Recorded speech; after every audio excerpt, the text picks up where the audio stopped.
வணக்கம். திருநெல்வேலி மாவட்டத்தில் கடந்த 2019ஆம் ஆண்டு 13 வயது சிறுமியிடம் பாலியல் தாக்குதல் செய்த வழக்கில் குற்றவாளி ரமேஷ் என்பவருக்கு 10 ஆண்டுகள் சிறை தண்டனை ரூபாய் 6000 அபராதம் விதித்து இன்று தீர்ப்பு வழங்கப்பட்டுள்ளது.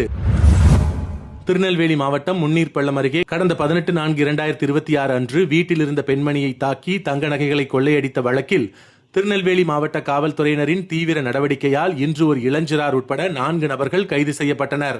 மேலும் அவர்களிடமிருந்து சுமார் 29 பவுண்ட் தங்க நகைகள் மீட்கப்பட்டது.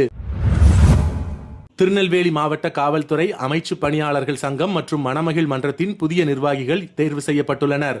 புதிய நிர்வாகிகள் மணமகிழ் மன்றத்தின் கௌரவ தலைவரான மாவட்ட காவல் கண்காணிப்பாளர் அவர்களை நேரில் சந்தித்து வாழ்த்தும் பெற்றனர்.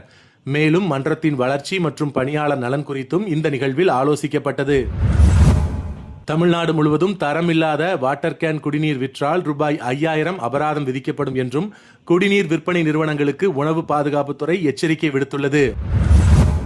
பத்ம விருதுகளுக்கு விண்ணப்பிக்கலாம் என்று இன்று அறிவிக்கை வெளியாகியுள்ளது.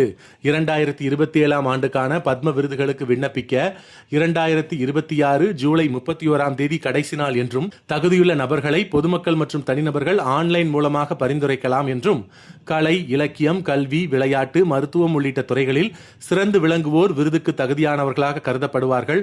தன்னலமற்ற சேவை செய்வோர், மாற்றுத்திறனாளிகள் உள்ளிட்டோரை அடையாளம் கண்டு மக்கள் பரிந்துரைக்கலாம் என்றும் ராஷ்டிரிய புரஸ்காருடைய இணையதளம் https://awards.gov.in மூலமாக மட்டும் விண்ணப்பம் பரிந்துரை ஏற்கப்படும் என்றும் அறிவிக்கப்பட்டுள்ளது. நன்றி.